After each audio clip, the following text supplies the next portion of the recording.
Traveling the Vortex.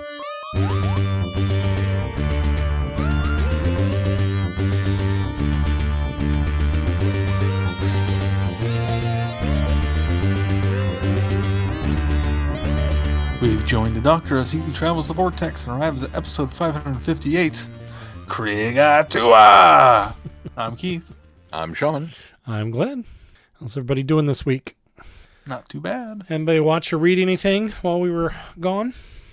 I did a double feature. What'd you do? How was your double feature? It was pretty all right. We went and saw Haunted Mansion, which is a pretty cool little movie. It's not overly great, but it was fun and cute. And I thought it managed to kind of toe that line between, being a legit pseudo-scary haunted house movie and still being family friendly. With some great performances and a couple of laughs. And, if you compare this to the Eddie Murphy, oh man, it's great. But just as a film in and of itself, it wasn't bad. And then went and saw the Meg 2, the Meganing, or whatever it's called. And I really enjoyed the first movie simply because it doesn't pretend to be anything other than, hey, here's a Jaws homage with a giant shark, and it's dumb, and I kind of love it for that.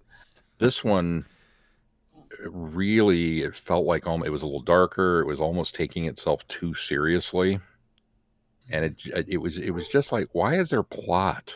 I didn't come for plot. I came for giant sharks eating people. And then the last third of the movie, they get to some place called Fun Island, and the giant shark eats people. And so I was happy again. In fact, there's an absolutely amazing shot where it's like they put the camera inside the shark's mouth looking out. So the entire movie theater screen just opens up in its row of teeth, and he swallows like 50 people, and then it comes down, and then it comes back up again and swallows another 50. And the people are still inside the mouth screaming and carrying on the water surface. Anyways, more of this, please. That's what I came here for. Oh, now Jason Statham has a harpoon with an explosive on it, and he's riding a jet ski jousting the shark. Oh, yeah. So, it's that level. But not as much fun as the first one, but still pretty fun. Keith, what about you? Did you do anything? I finished season 2 of the U.S. version of Ghosts, which I have been thoroughly enjoying. Not as much as the UK version. The UK version is on pound for pound funnier, but there's also a lot less of it. But they do some interesting and cool stuff with the US version and find new ways to keep it fresh, considering there is 3 or 4 times the amount of episodes per season that the UK version has. Right. So I really enjoyed that. And then I started finally. I'm only 2 episodes in, but I've started watching Arrested Development. Because I'd never seen that before. Well, you'll have to let me know what you think. So far, I'm enjoying it. I think it's good. I like it.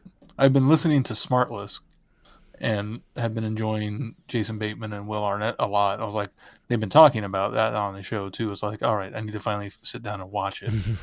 And I'm thoroughly enjoying it so far. 2 episodes in, but it's one of my all-time favorite sitcoms. I've heard so many people rave and love it, and I didn't know the Russo brothers kind of started there too. Yep. So then when they had them on the podcast, that was like finally the tipping point of I'm gonna finally sit down and watch this. Now you'll see all the little Easter eggs in the Marvel films they did. Yeah, because there's some Arrested Development Easter eggs in the films. And I had no idea Ron Howard was the narrator. Yeah. Well, and it's produced by him and. I saw that in the credits. What's his longtime producer friend? Grazer, yeah, Ryan Grazer. Season 4, which is the one they did for Netflix, is the first season they did for Netflix, right? Because they did 2, right? And no, I think did they do 2 seasons on Netflix? Because there's a season 5 on Netflix. Okay, so it must be season 5 because I think there's only one. No, there were only 3 on Fox. They Oh, had to okay, have so done there 2 must for have been Netflix 2. Well, the then. Netflix ones aren't as good as the first 3 seasons when they were on Fox, but why did I Largely think there because was only one? the way they were shot, the cast, Yeah. obviously it was that we had to try and get the band back together because it was well after the show had And ended. they had so many other commitments happening. And yeah, everybody was busy. So in fact, they split the stories up. There's a lot of points where you can see on the ones that they tried to make it look like there was interaction, you can tell the one person that didn't happen to be there at the time because it'll be shot differently. It's weird. It's noticeable who was there for shooting and who shot their scenes later. So, and I think that's there's only the big problem yeah. is that show works best when Right. the cast is together ripping on each other Right. versus, off doing their own thing. I feel bad that I never actually finished season 4, but I did finally go back and, we got through 1, 2, and 3, and I really enjoyed it. Mel a little bit less so because I think there were just a lot of references that went over her head. But yeah, there's just a lot of little things, like in the end of season episode 2, and he looks over to the job and says, "You mailed that check," and he just slowly backs up on the Segway. Stuff like that just makes me laugh. Did you call him Job? Job. Gob. How it's spelled. It is spelled Gob. Yeah. But you would never know it unless No. you had the subtitles on, at least not at this point in the show. Yeah, exactly. Anything else? That's all I did. What about you, Glenn? I think the only thing I really did was we watched the first 2 episodes of Only Murders in the Building tonight. We really, really enjoyed the first 2. I'm looking to be another banger season. And then I didn't really watch anything else. I watched Young Guns again. Of course, I've seen that dozens and dozens of times because it's one of my favorite films. But other than that, I didn't really do anything else. Did you guys finish Good Omens? I have not. Holly and I have been trying to watch that together, and I think we're 3 episodes in, and we just haven't had a chance to do it. And Robin was watching Only Murders, which is why we watched that tonight, because she happened to be here. So otherwise, we probably would have watched Good Omens. But we are 2 episodes in, so yeah, we're 3, I think, in. We're only 1 in. But oh my God, it's been so good. Yeah, I like this season almost better than the first season, and the first season was based on one of my favorite books. So, anybody watching freshness of it? 1982 Greatest Geek Year Ever documentary? Yeah, we talked about that last week. I did watch episode 2 of that this week. I got to it as well, and the revelation that John Carpenter's The Thing, Blade Runner, and Megaforce all came out on the same day. Jeez. And all 2 of them are now regarded classics. Yeah, I say all of them flopped that, and 2 of them are classics now. Megaforce will never get the recognition it deserves. Yeah, it was a good episode. I watched that stupid thing every single time it was on HBO as a kid. I think I only saw it once or twice. It's bad, but man, 12-year-old me was happy. How about Strange New Worlds? Anybody current on that one? I don't watch any Star Trek, any new Star Trek yet. You guys are killing me. We just did the musical episode, and it was so good. Okay. This is your weekly plug to watch Strange New Worlds. Yeah, the more Star Trek comes out, the more I fall behind, the more I don't want to watch because I feel like I got a lot of catching up to do. So it'll be one of those things that goes on a list of one day I'll catch up with everything. They're short seasons, and they're all good. If they don't win all of the Emmys this year in writing, something's up. If there weren't other things that I liked better, I like Star Trek, don't get me wrong. I like Star Trek a lot. But if there wasn't other things that I liked better that I would get in the way, I probably would be caught up on Star Trek. But well, I get it. When your friends are all going, well, let's watch season 3 of The Witcher, and you're kind of over it going, do we really have to watch season 3 of The Witcher? I'd much rather be watching I don't know, maybe we could start Yellowstone or, 15 of these other shows that my friends have recommended to me. But you guys have voted on The Witcher, huh? Okay. And I feel very Jeff Goldblum because I want to ask Netflix. Now, eventually you plan on having some Witcher in your Witcher show, yes? Because I know all about the war in the north and the elves and the this, that, and the other. And it's like, when is Henry Cavill going to show up and kill some monsters? That's why I tune into this. Pretty soon, not much longer. Yeah, not much longer. Right. Did you hear the campaign they had to do in England? Netflix spent I don't know how many millions of dollars on billboards all across the UK that simply say, yes, he's still the Witcher in season 3. Because apparently they released it and the numbers were so bad that everybody was like, oh, well, you got rid of Henry Cavill. And they're like, well, no, not yet.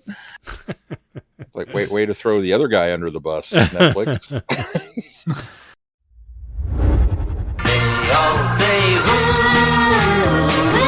is Doctor Who? This is Tim Trelaw. This is David J. Howe. I'm Peter Purvis. I am Sadie Miller. This is Lauren Cornelius. Larry, it's Fraser. For all things in the Doctor Who collecting world and beyond, the Doctor Who Collectors Podcast. I'm Larry Van Mersbergen, your host, and I've been collecting for 42 years.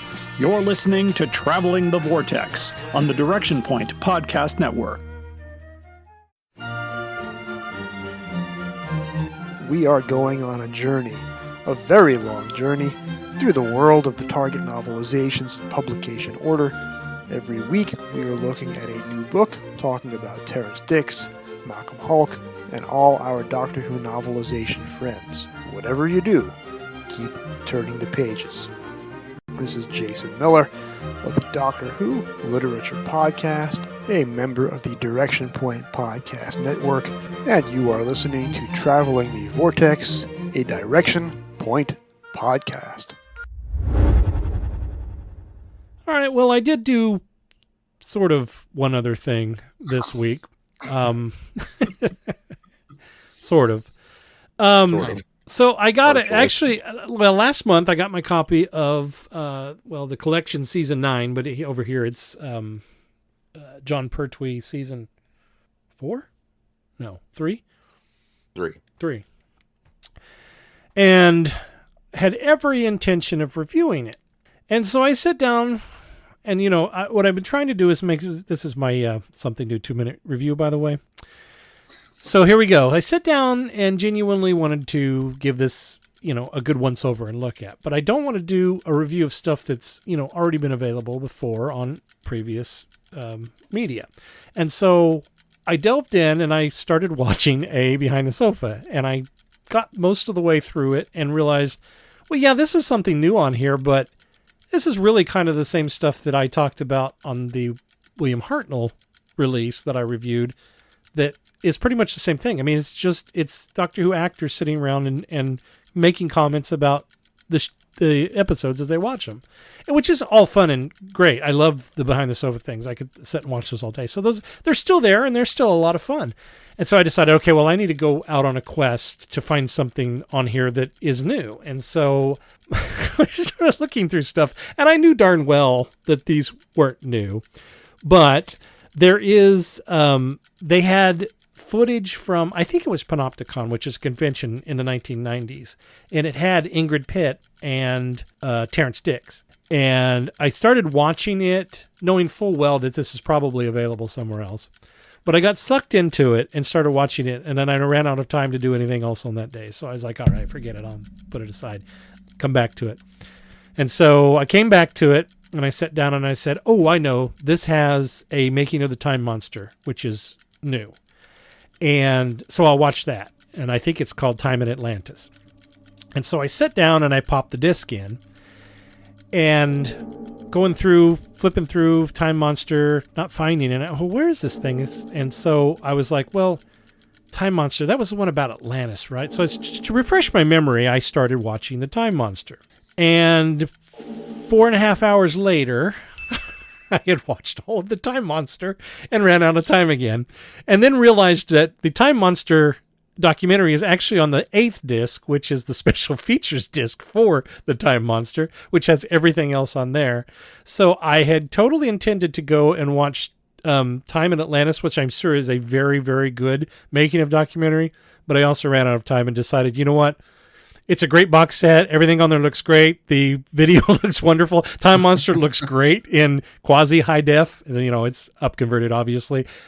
Still a great story. Loved it. A lot of fun. You know, it's got its problems, but I'm going to re-review that because we've always talked about it. But the collection, Doctor Who, John Pertwee season 3 is a pretty good box set for what I've seen so far. And that's my something new 2-minute review. So your something new 2-minute review was everything is old. that you didn't do anything new. Yeah, that's exactly right. So thanks for that report, Glenn. The menus look great, but they're not any different than any of the other menus that we've already seen. So any of the other box sets. So. Actually, that's not true because there is a variation on the TARDIS interior for each one. So, but they still look spectacular. I'll get around to watching the making of sometime. Hi, I'm Rupert Booth. I am known as Paul Ferry. And my name is Barry Williams. Together, we host Time Ram. Time Ram's a cruel mistress. It's a random number generator. That also. We roll a number from 1 to 13, and that's our doctor. Then 1 to 300 for the story, and then we ram them together. Even if it doesn't make sense. Cruel, I tell you. Time Ram, putting the wrong doctors in the wrong stories, so you don't have to. You're listening to Travelling the Vortex. Hello, fellow time travelers, and welcome to the Doctor Who Target Book Club podcast, the only podcast to discuss, in story order, all the Doctor Who novelizations.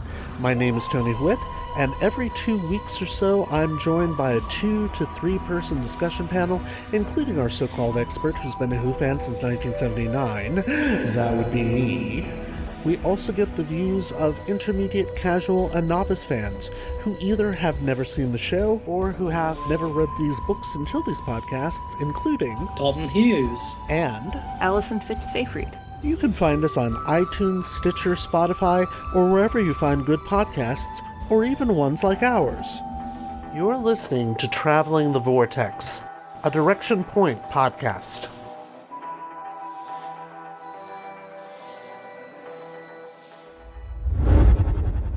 All right, should we move on to news? Yeah. So here's something not new either. Kind of new. A deluxe illustrated edition of Rose is coming out on the anniversary, the 60th anniversary. So of the Rose? special, of the novel. The novel. The novelization. Oh, Sorry. Okay. Rose has been out for 60 years? The 60th anniversary. No, on Rose? November 23rd, to coincide with the show's 60th anniversary. Oh. So they originally published in 2018.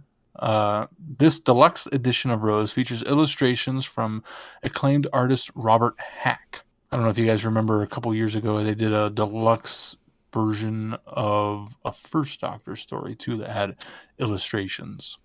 So this is kind of the same thing, but for Rose. Oh yeah. What was it? It was was it the Daleks? I think it might have been. I think it was Doctor Who and the Daleks. Yeah. Yes, and it had really kind of neat looking illustration. I think it was just last year, wasn't it? They did that, or was it 2 years ago? So So this is the Rose is getting that treatment. Okay. Yes. I think that makes it a little more special, especially since it's recognizing the not reboot, but the restart of the series as well. So it's getting some recognition for that as well on the anniversary. But the illustration I'm okay with really cool. Yeah, I'm okay with that. I haven't seen any of the pictures yet, but they've only released the cover. I'm trying to post it in the chat thread. Okay, it's not wanting to go. Oh, I see it. There it is. Oh yeah. No, that looks cool. Ooh. Yeah. I like the 60s effects in the background. I'm running my mouse across it, trying to turn it like you can on Amazon, where you could spin the book around and see it, 360. Turn. Yeah, it's not turning. It's just like sliding around my screen. How's that working for you, Glenn? It's not. It can be pre-ordered now. And Glenn, didn't you read the novelization? I read the novelization of Rose, yes, back when it came out. That's pretty snazzy looking. It is snazzy looking. I'm always very, especially something that was, the Target novelization literally was just released, 5 years ago. So I'm a little, okay, you're republishing that. But I think when you have a little bit of a gimmick or something that gives it a fresh look like this with the illustrations, I think that's a good idea. I'm on board with that. Well, especially when there doesn't seem to be quite as many things being released for purchase to celebrate the anniversary. Yeah, it seems like not as many, retrospective aspects of the show are kind of being explored. It seems like a lot of the releases that we're getting are just kind of stuff that's been on the docket that we're aware of anyways, and not, oh, look, I can go reminisce about the history of the show. Well, there was for the 50th. That's what I was saying. Don't you remember the 50th? We had a lot of those retrospective media that was talking about 50 years. And I suppose because maybe 50 is more of an earmark year, but I still think, 10 years on, maybe that kind of stuff didn't sell though as well. And so maybe they're kind of soft selling some things now so that maybe they ended up with a lot of stock of a lot of that stuff. And so they've kind of backed off of this anniversary, but it was kind of nice that everywhere you turned, it was, Doctor Who 50th anniversary related stuff. It's just not out there this year. The illustrated edition of Doctor Who and the Daleks did come out last year in March. Okay, that's what I thought. Because I think I put it on my Christmas list last year, which neither of you got for me. So always this year. Am I crazy for kind of hoping that once we get to, the anniversary and we're officially in the 60th year, that like maybe in, January, February, whenever the specials are getting ready to come out, that we'll get a new version of the Doctors Revisited, and that they'll compile a collection that includes 12, 13, and 14. Because I feel like, what are you talking that about? was a thing. But that was all leading up to the Yeah. 50th. It wasn't post 50th. Well, but we can't do a box set with 3 Doctors until 14 airs. I see what you're saying. You know. A box set. I thought you just meant airing new, like. So we got be fine 9, with airing new we got ones, 9, too. 10, 11. Now we need 12, 13, 14 is what you're saying. Right. Yeah. I see. Well, yeah, they'll have to wait until next year to do that so they can do the specials. Yeah. Put them on there. Yeah. Or one of the specials. unless they went back and covered, Cushing or something. Yeah, right. Or the War Doctor now. Yeah, because they didn't. Although that's true. You really couldn't, because Day of the Doctor would have been the only episode you could put on there. The Cushing Doctor would be cool, but I think because I don't even remember who's the rights holder of that now, it's been passed around so much, they're very much latched onto that, not doing much with it. So as far as crossovers go. In fact, that was part of the reason why it couldn't be used in the 50th as a Easter egg. I wish they'd play nice the way Warner and MGM play nice with Never Say Never Again. Right. It's like just let them use it, and we'll MGM. acknowledge that it was a thing. I think it's cute that you still call it MGM. Bond lives at MGM. No, Bond lives at Sony now. MGM died a slow, painful death. Yes, it did. And when the new Bond film comes out and does not have the MGM logo on it, then maybe my brain will disassociate them. Until that happens, Bond lives at MGM. All right. Give you that. You are invited on an adventure across all of time and space, in a completely random order. It's the Police Box in the Junkyard podcast. Jump in the TARDIS with your hosts, Eric Gulbranson, Asad Kheshki, and Matthew Kressel. Explore Doctor Who TV stories, audio adventures, and books, both novels and non-fiction. The Police Box in the Junkyard podcast. It's the entire Whoniverse on shuffle. The Police Box in the Junkyard podcast is a member of the Direction Point Network and is available about once a month wherever you find your podcasts. You are listening to Traveling the Vortex.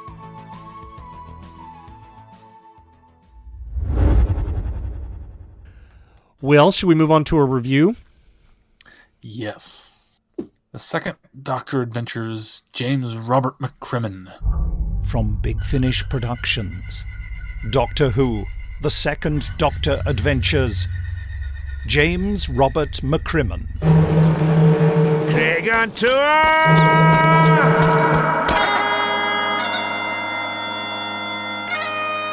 Be silent for James Robert McCrimmon, Laird of McCrimmon.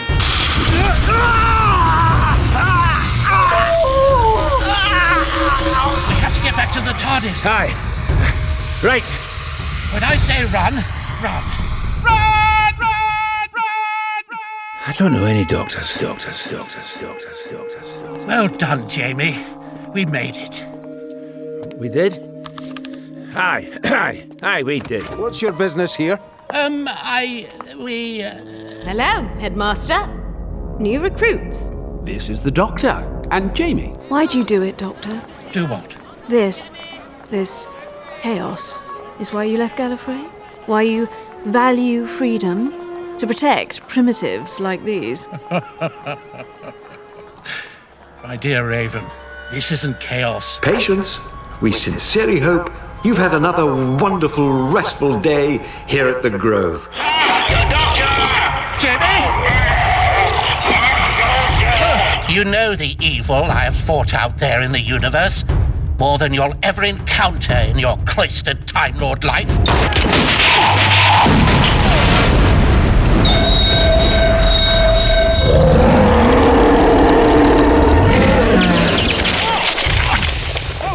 Oh, they got me. Orbital scanners calibrated to detect temporal energy signature. Am I being processed? I'm not a cheese triangle, you know. This whole system will have to be placed in a time loop, effectively removed from existence. A fresh-faced Jacobite piper in the aftermath of Culloden. No!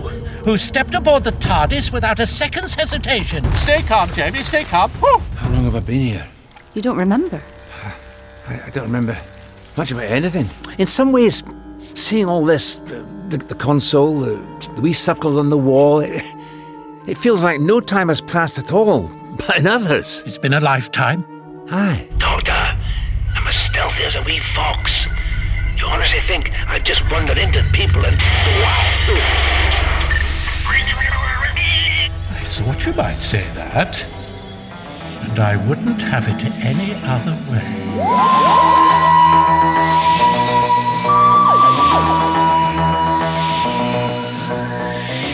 Big Finish, for the love of stories. Jamie. Mysterious dreams of lives never lived haunt an alien prisoner in Edinburgh Castle in the year 1776. Meanwhile, the Doctor arrives on another reluctant mission for the Time Lords, with the enigmatic Raven observing his every move. How was the Doctor's erstwhile traveling companion, Jamie McCrimmon, connected with the terrifying deaths that plague the streets in the shadow of the castle? And will Jamie ever really know his true self again? Well, it wouldn't be much of a comeback if he didn't. I mean, spoilers, but...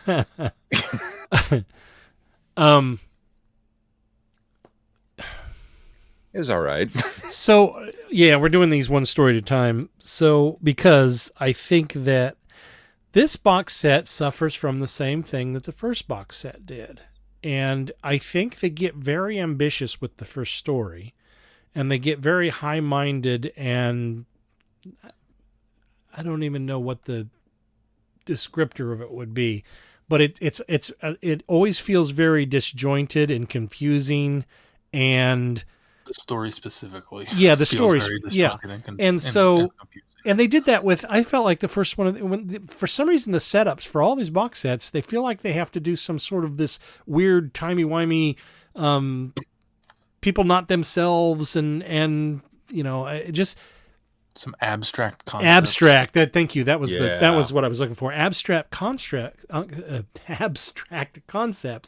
and they just feel like they have to do that. And I don't think they needed to necessarily do that. They could have kept the ideal of this entity that was drawing on Jamie's memories that he didn't realize he had, but are there, that because the Time Lords had botched up taking them away, or stripping them away from him. That the concept of that was good, but the execution was so weirdly non-linear that it just didn't work for me. And I kept getting, if you've confused me 10 minutes into your story, and I'm still confused 20 minutes into your story, and I'm still confused 30 minutes into your story, you've not structured your story very well. And that's what I didn't like about it. Eventually it gets across what's happening. And so a lot of what happens prior to the reveal makes sense. But you're in the dark as to what's really happening almost too long, so that when you reveal it, it's like, well, I didn't enjoy getting to this point. If you had held my hand a little better early on, maybe I would have enjoyed the ride better. So, yeah, it's kind of a tough balance to make because you need some of those flashbacks of Jamie and the Doctor in the Paradox Zungle of Zaitan, dealing with the Hollow Race to understand kind of what the threat is once they reveal why Jamie's memory wipe was botched. I mean, it's because of these Hollow Race, and then that unleashes it. And so once you get to the end of it, it kind of makes sense, but there's so much confusion leading up to that point that it's hard to follow what's going on. Mm-hmm. And then even still, once it kind of gets to where it's supposed to get to, it feels like the resolution is just a matter of, well, we just have to run back to the TARDIS and then we're safe. Mm-hmm. It doesn't feel like they really have thought through how to, solve the issue. Other than, the Doctor reminds the Jamie of what happened while they traveled, and then that lets the Wraith lose its power and he disappears. It's kind of like, that's really all it was. And there didn't seem to be enough, as much a threat as they kind of tried to establish early on. The dispatchal of the threat didn't seem as high as it should have been. Mm-hmm. Right. Yeah, you both have absolutely nailed it. In fact, I'll go one step further, that the multitude of confusion of Jamie's stories coming one on top of another right at the beginning made me outwardly groan, thinking, oh, it's going to be one of these. And then the resolution at the end, like, we've got to get back to the TARDIS, and then we do, and that fixes it. And I just kind of sat there dumbfounded for a minute going, wait. So you're telling me all these times that we have argued, dude, just get back in the TARDIS, would have worked? I mean, what craziness is this? Oh, there's a problem on Planet X, Doctor. Well, let's not go to Planet X. Okay. And that's the end. And it's like, that was your solution to the whole story. We're just going to get back in and leave. I mean, talk about unsatisfying. You know what would have been better? How about a whole story from older, grumpy, layered Jamie McCrimmon? Mm. I'd have been on board with that. Something weird is happening and he's got to figure it out. And then the stranger shows up claiming to be a friend that he doesn't recognize. Sure. Let's do it that way. Why do we need this? I don't know. I think that the reason why they didn't necessarily go that route, and I think Keith and I are the only ones that you read World Enders, right? With Sixth Doctor, Frobisher, and Jamie. I think it was we had gone beyond homework that we were doing for our Frobisher. I don't think I did get to that. No, I think Keith and I read it. Keith, you read it, right? I think we talked a little bit about it. Where it's Jamie's much, much older, and he encounters the Sixth Doctor, and his memories come back, and then he ends up being cyber. Well, spoilers. He ends up being cyber converted at the end of it. But he does it, he sacrifices himself in the meantime for others and for the Doctor. But that's how they're going to end his story. Well, that's a much older. Well, yeah, that's a much older. Well, I think things have since happened that rewrite that history, but I think that was the idea. And I think the other thing that I struggle with is I think that Big Finish wanted us to imagine a much older, maybe the age that Fraser Hines is now, as when he's encountering the Third Doctor. I can't do that in my headcanon. I can't make him that old, because in my headcanon, the Two Doctors is going to happen after this. And so for me, I'm picturing Jamie, who is markedly older in that story as well. I mean, that's almost 10, 20 years later that story takes place. So Jamie's can be older, and he can be older in this story, and it still works. But I don't imagine a very much older, and I don't think that's where you were going with it, Sean. I think you were saying, had they used a much older Jamie, it might have, it would have been better. But I think they want us to think that anyway, that he's much older, and I can't place him in my headcanon that way, because he's... Well, and part of that is because Fraser just, even having met the man, Fraser sounds eternally youthful. Right. I mean, right. I don't know, he's 70 or something now, but he still does not sound all that much different than he did on the show. Either in one of those interviews or an interview I saw with him somewhere else, he talked about how much of a relief it was to be able to play an older version of Jamie, because he didn't have to put on the, more high-pitched, hyper character that he portrays when he's portraying a younger Jamie. But I never heard it. I don't think he skipped a beat in this one. It still felt like a young, energetic Jamie, and I agree. He's like this. He has this eternally young persona about himself, even when you talk to him in person. I agree. Yeah. He is Jamie. Mm-hmm.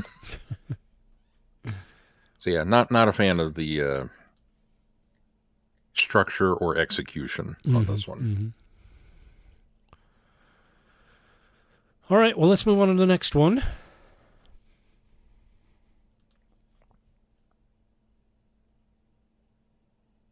Do we lose Keith? I suspect we may have lost Keith. I'm back now. He's back. Oh, there he is. I couldn't tell because I still had my picture open from Rose. Sorry, Keith. We are done talking about this one. Oh, I was just... my 2 cents on the age part of it is it feels like Fraser also plays it inconsistently, because in this one, the Jamie we have that's afflicted seems so much older, and then the next one, he does feel like he's the Two Doctors version. Mm-hmm. So I think I sort of attributed to that to he's also... because of the affliction? Yeah, he's ailing. I mean, he's not healthy. Obviously, being taken over by this parasitic being... I think that has maybe drawn a lot of his energy. So I think that I could kind of, yes, he does play it like he is older, but I think that I can attribute to the fact that he's also very worn. Let's just say it's been 20 years. I mean, even after 20 years, right. He's not a young man anymore, and it is going to take a toll on him, especially when it's something like this, that's the affliction. So I think that, the inconsistency can be explained away by that, because the next two stories, he's very much the young, youthful, spry Jamie that he's played in the past. That's true. Well, right, let's so move on to the next one. Man? Sure. Yeah, let's move on to the Green Man. Perched hundreds of miles above the forest canopy of Florestus Prime, the Grove Rehabilitation Center promises to help the staggeringly rich of the galaxy cheat death. When a reunited Doctor and Jamie are dispatched by Raven to investigate the disappearance of a Time Lord, they are greeted by the Chief of Medicine, Overseer Fuller. Watching from his room at the Grove, an incapacitated Doctor helplessly observes the facility from afar. Who is the lone patient waving from across the courtyard? Why is Overseer Fuller doing rounds late at night when the Grove appears to have no other patients? And what precisely does Raven know about the Green Man? Parts of this more were cool. crickets. I expected a bit more of a dun dun dun from Sean. Well, that part would have gotten one. So, all right, I'm going to launch into this. Sure. So the first half of this is Rear Window. Mm-hmm. Yep. Incapacitated doctor, can't move. He's in a wheelchair, looking at things through binoculars from the balcony. Okay, and there's a murder. Okay, I can get behind that. I don't mind. It's not like Doctor Who has never riffed on a classic film before. I can get behind that. But it's so boring. There's absolutely no tension. There's just, Jamie, go and explore. Jamie, come back. Jamie, hold my hand. Jamie, and it's great to have the two of them together. And it's necessary setup for the reveal. And it is necessary setup for the reveal. But so much of the two of them together was not fun camaraderie, Doctor and Jamie. Yeah. It was just Doctor and Jamie were in a room. Hey, did you pack a picnic lunch? Yes, I did. Would you like a sandwich? Well, yes, I think I will. Hey, pass me the orange juice. Okay, here you go. I mean, it was just business. Sean, it's so boring that the second Doctor kept falling asleep through it.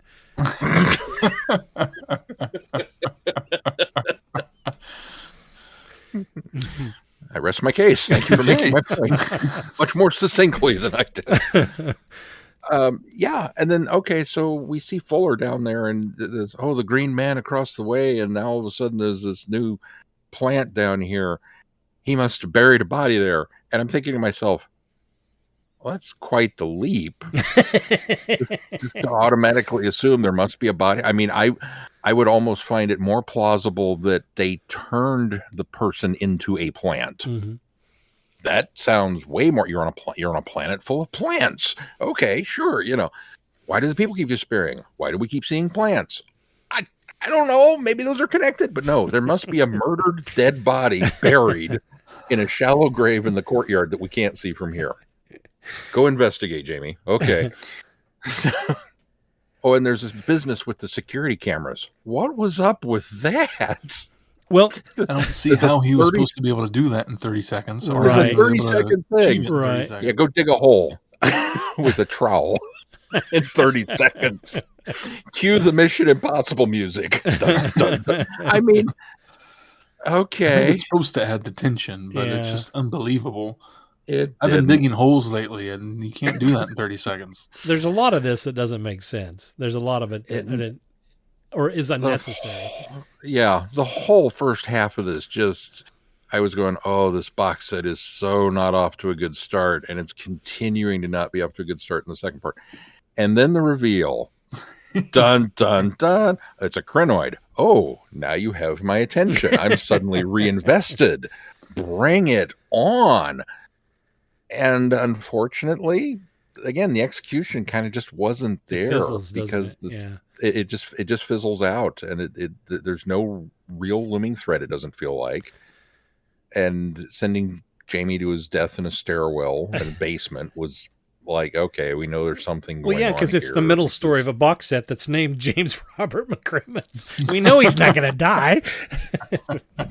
Never really bought that. And, just listening helplessly.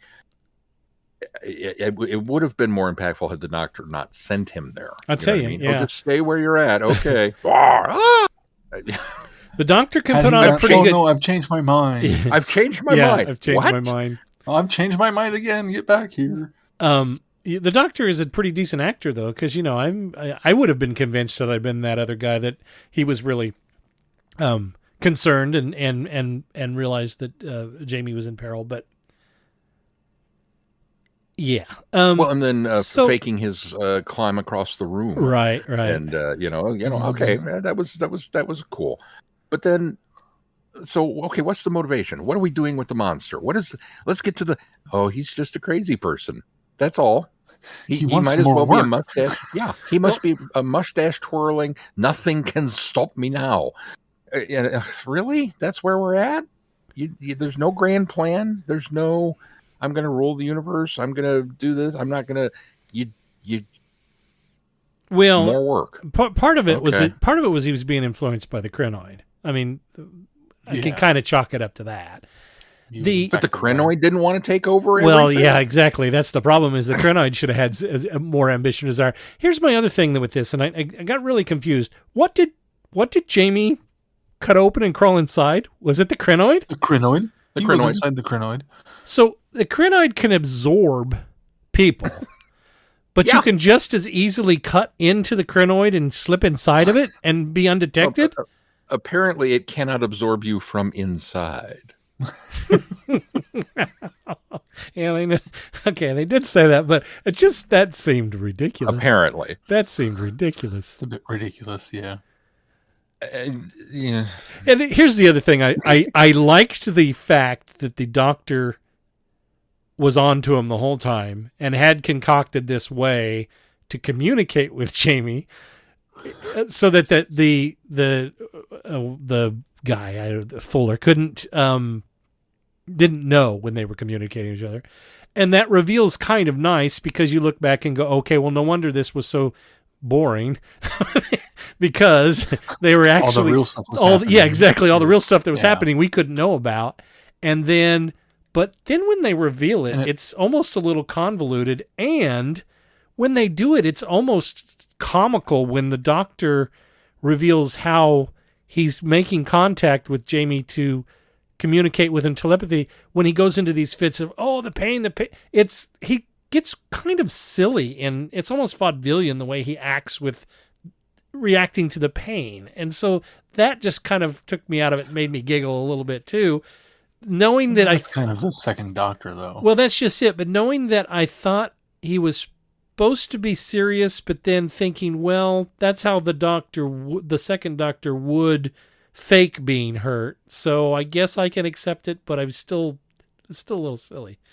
It makes it a little hard when he's supposed to be actually. I guess they do reveal that he had been cured of the poison long ago or whatever. Well, I think he said the night before or something like that. Yeah, but which means there's no reason for him to have fallen asleep quite so. Okay, so that regularly. I'm glad you said that. That was my other thing. I made that joke about that, but why was he frequently falling asleep? Was it also part of the act? I think it was. Okay, I think it was supposed to be. Yeah. Because they never really explained that. I think they just inferred it. So I wasn't sure if that was really what they were trying to get at.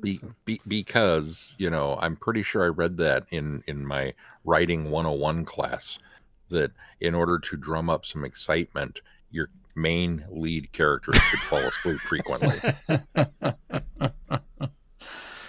Well, that makes for riveting writing. What seemed weird about that too is it has been since the second Doctor that they've sort of implied this or given the impression that Time Lords don't need a lot of sleep, that they sleep very, very infrequently. So to have him continually nodding off, I thought was also a little out of character. Even if you're recovering from a poison or a toxin, I still don't think that you were going to, as a Time Lord, fall asleep that often. But I suppose if unless it's a regeneration episode, right, and then you fall asleep for a long time. Then you're in a coma, right? or the third Doctor episode where he has to recover. Was it Mind of Evil, when he has the traumatic episode with the fire, when the mechanism makes him recall, and then he's like out for I don't know, half the rest of that episode, laying there recovering. I guess on holiday might have been.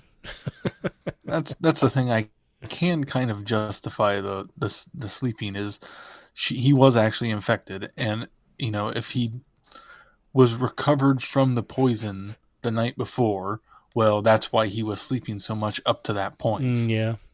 That's true. That was himself repairing himself. Because most of that was early on, and that does kind of explain maybe that's how he's healing himself, is in those sleeping episodes. Right, because after, they find the Crinoid pod, he doesn't really take a nap again. Yeah, you're right. That's true. The other complaint I have about this set, in particular these first two stories, is Raven. Yes. So I've had a problem with how her voice, not her voice, but the way that her voice has been recorded throughout this whole thing. It sounds like whoever has audio mixed it she never sounds like she is in the same environment as everyone else. And she may not do you guys be. have that? Well, she may not be. And Michael Troughton is also recording his stuff from home.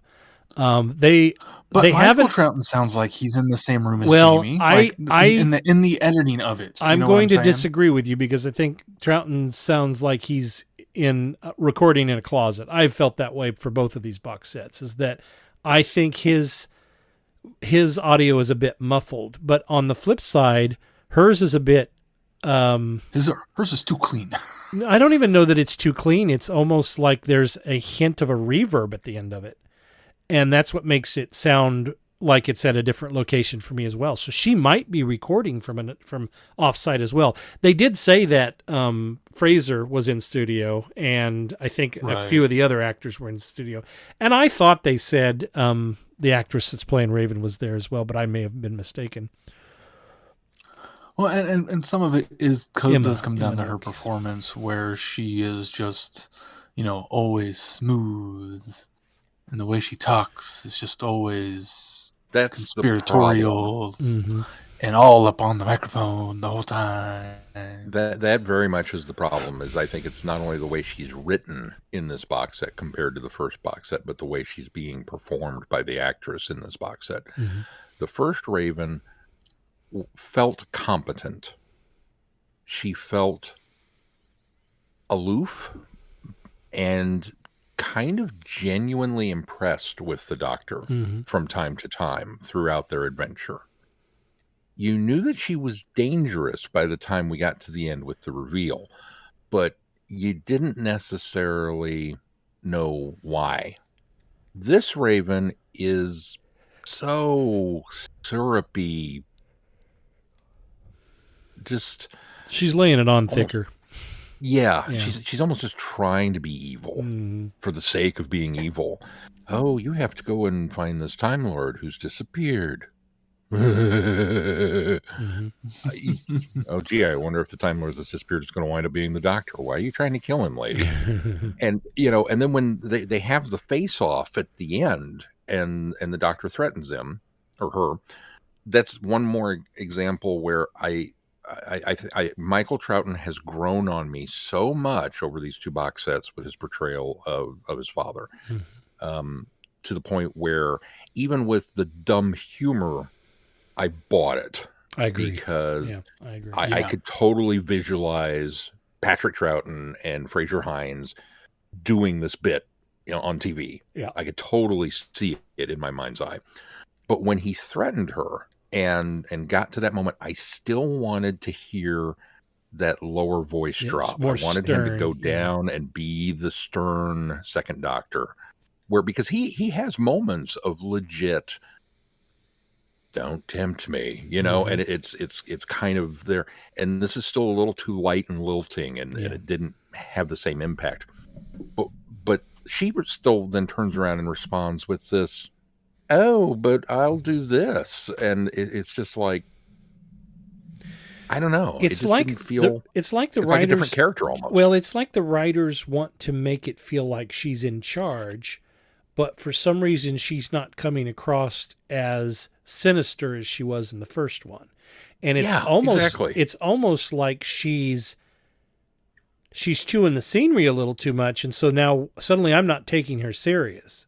And maybe that's why she was far more sinister in the first box set when we thought she was in charge, and now that it's kind of been revealed that she's pulling the strings on somebody else's behalf, that it's really cut her off at the knees. Yeah. But I agree with you about Michael Troughton, his performance, especially in this box set.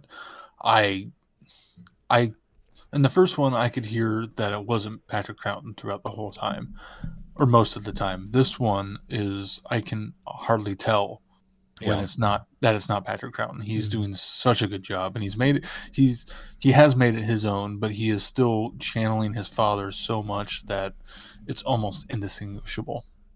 Yeah, well, I don't think he does him as well as Fraser did, but it's a performance that I still buy. You know what's interesting, and I think when we listen to Helicon Prime, maybe we'll hear this like I did, but I went back and listened to Fraser doing the second Doctor, and I don't think it's as spot on as I thought it was. And Really? the reason I say that is because Michael Troughton does. If you could take the two and meld them together, you'd have the perfect Patrick Troughton. Because I think Fraser does it just a little too low key, and as far as tone, and I think that Michael does it a little too high key, and so I think if you could meet in the middle, you'd have Patrick Troughton dead on.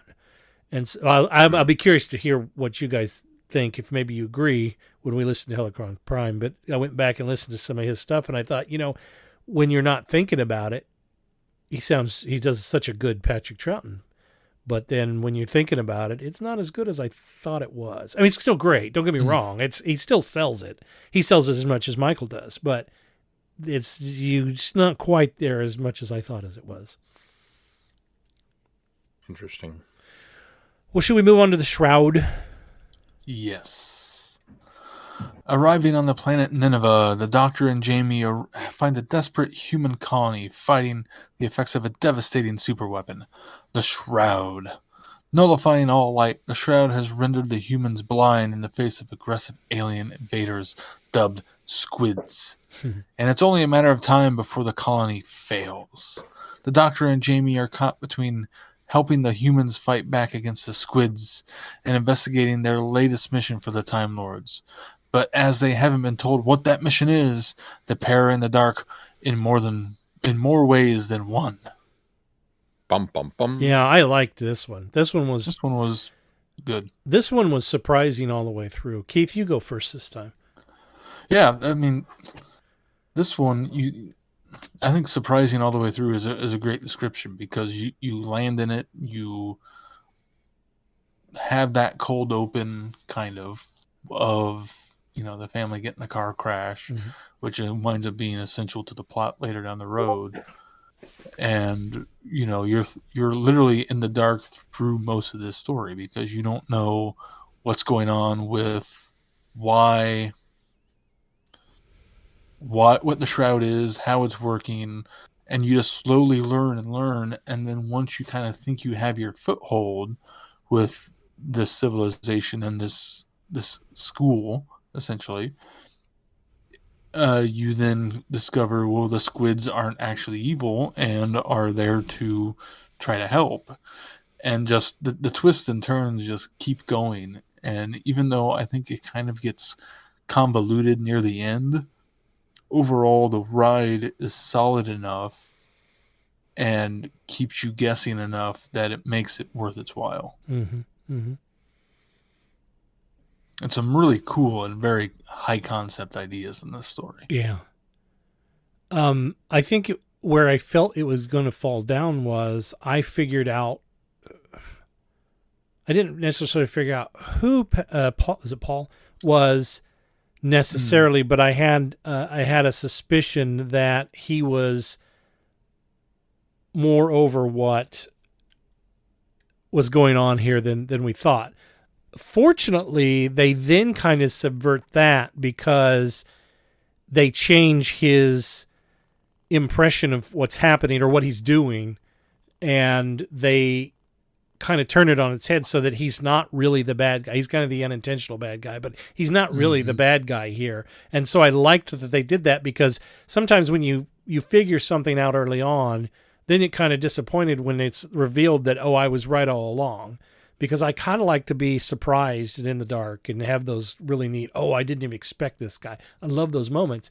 But when you figure it out early on, and then that's how it ends up coming out, it almost spoils it for yourself. But this one, they took and subverted that by changing the element of surprise about that as well. And so I think that worked. That's what made this work really well. Not to mention, all along, you're suspecting a lot of other people being involved in a lot of other things. Yeah. Well, and I didn't see the Paul stuff coming, but I did see, the fact that the squids weren't evil and were, I kind of suspected that there was some sort of miscommunication going on there. I just didn't know what it was going to be. So once, I wasn't too surprised by that aspect of it. Yeah. Did anybody else think this felt like a video game? No, see that but I can see it now. In fact, it would be a very good video game concept. Like almost like a very familiar one. Like I was listening to this, and okay, we're at this base, and we've got this thing, and the squids are out there, and they're trying to get us. Well, it's all dark. Is it BioShock? I think it has some elements of BioShock. Yeah, maybe that one. But I just had this unnerving feeling through the whole thing. It's like, I've played this. And if I haven't, then I would play it. So.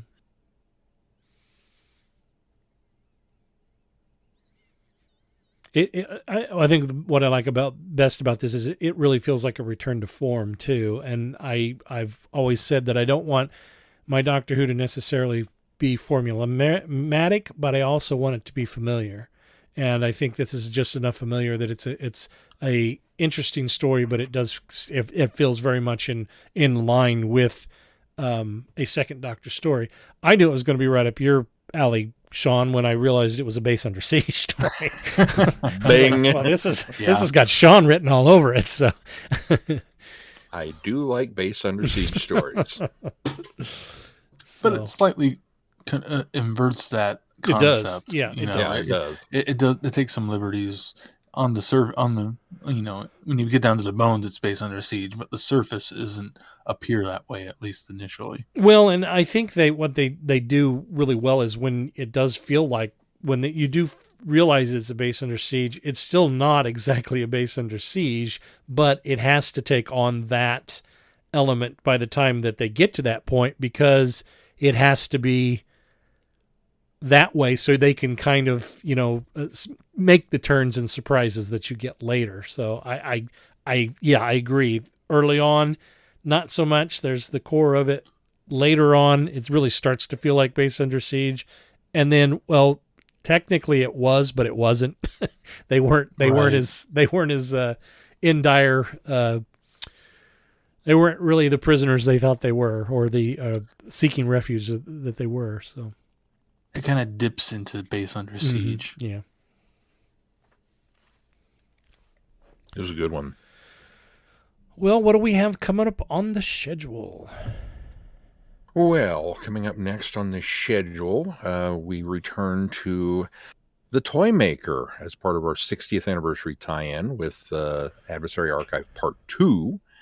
We'll be doing 3 individual stories, 1 poem, 1 comic, and 1 audio. We've got Solitaire, which is Companion Chronicles 4.12. I swear the numbering conventions on these get weirder and weirder. It's season 4, episode 12. Season 4, episode 12. We get The Toy Maker, which is a poem from Now We Are 600, written by James Gross and illustrated by Russell T. Davies. And then we get Endgame, which is a comic that appeared in the pages of Doctor Who magazine, issues 244 through 247. So that'll be another look at what we suspect is going to be the villain of the 60th stuff. Listeners, if you want to follow along on Endgame specifically, if you don't have it available to you for the Doctor Who magazine, or even the collection that I think was put together by Panini later on, if you search on YouTube, there is a motion comic that someone has put together, and I wish I could give the guy credit. Maybe I'll remember it next, or I'll remember to look it up next week. But if you search for it, it does cover the entire in-game story, and it is a lot of fun to watch because it's a motion comic, so it's just the comic panels put to motion, but it's really well done and very engaging. So if it's easily available to anybody that wants to happen to follow along on in-game. Neato. Maybe we'll do that for extra credit. And then we, for more 60th anniversary tie-in, we get some more Doomsday, the novel, in our next episode, Doomsday Extraction Point, which would cover hours 11 through 14, followed by number 15, Wrong Place, Wrong Time, which is the next segment of the Lost in Time mobile game. So you guys will have to be reporting on that. We assume Since it's going to be Sean dropping doesn't at that time. We assume it's going to be dropping for that time. They haven't announced official dates on that, right? We're still right. That is still to be determined. But I think because the first one was on the heels of the 2-part Titan comic, I really kind of feel like this will be on the heels of Extraction Point. Maybe not as quick, not the weekend after, but maybe not this weekend. But I have a feeling it'll be at least the next event, big week. Definitely not this weekend. That's true because we've already started this one, haven't we? Yep. And then some more 60th anniversary tie-in stuff with Once and Future, Two's Company. This will be the 4th installment of that saga from Big Finish. And 4 from Doomsday, which I love the title. I think it's great, which is a BBC audio adventure covering hours 16 through 19. So that's what's coming up on the schedule. And, of course, subject to change. Right. Also do want to point out that we will be taking a 2-week break between our next show and the week after that. It gives us a little time to read the novelization, and also we've decided this year that we're going to put a 2-week break every once in a while, about every quarter. So this will be this quarter's 2-week break, just to give us a little time off, since we've been churning these out nearly weekly for you. So. All right. Well, and of course, you can continue to follow along on travelingwithvortex.com. If you get any value out of this podcast, consider putting some value back into it. You can do that by clicking on the Patreon link and support us there. Members do get special audios. Sean just put up another Star Trek, this one having to do with the next-gen films. The next bit of audio that will go up will be another comic review from me. In fact, I think that goes up tonight. And then Sean has another Star Trek for it'll be Star Trek 103. Well, he goes back and I believe you revisited a couple of films, and then you managed to get the last Kelvin film in that you didn't get reviewed on the last. I suppose I say TOS, but it's technically not TOS, it's Kelvin, but there's some TOS in this as well. So yeah, I recovered the motion picture, but the new 40th anniversary release, right? Because it really is a completely different movie than what had come before. Kind of briefly recap the first Kelvin, got much more in depth. Yeah, I was going to say you really kind of went back and tore apart Into Darkness again. It gives me no pleasure to do so. And I believe that. I did go back and listen. I was very favorable to Into Darkness despite its problems on the first go around. You did, yeah. You were. I must have been riding high on that theater experience because, woof. But then you were much more friendly made up on for the first time around. Made up for it with how much I love Star Trek Beyond. Mm-hmm. So yeah, so check those out. And then I think Keith is hosting our next trivia quiz, so that'll be up coming up later in the month or early next month as well. Also, please. And as I tell people, I'm sorry. No, as I tell people in the short trips, if you guys are tired of the Star Trek ones, I kind of jokingly say by popular demand, because we have had people ask when's the next one coming. But if you're tired of it and don't want me to do Star Trek anymore, or want me to do something else, by all means, write in and let us know. Hey, how about doing this? But I will happily talk Star Trek till the cows come home. So if you let me, I'll continue to blather on about it. Also, please consider giving us a 5-star review wherever you subscribe to this podcast. It helps bump us up in ratings and recommendations. Make sure you join in our conversation on our listeners forum on Facebook. You can find us on TikTok. You can find us on the platform formerly known as Twitter. We are at Travel Vortex on there so far. And then be sure to check out Sean's Flicks with Friends. He has another love, and that's his movie reviews. So be sure to check that out. He's over on TikTok as well. And then what's the address for Flicks with Friends? Website is flickswfriends.com. Yes. And then I've got a blog, trappedinthevortex.com. You can check that out as well, although I haven't put anything up recently, but I do have some plans. Anything else we want to plug? Keith, you got anything you want to plug? I don't. All right. Well, until next time. Come see kids. Yeah. I got my work's got a new building coming up. You can watch the video online. Well, there you go. All right, if that's going to do it for this one. Until next time, I'm Glenn. I'm Sean. I'm Keith. Cheers. Good night, everybody. Be seeing you.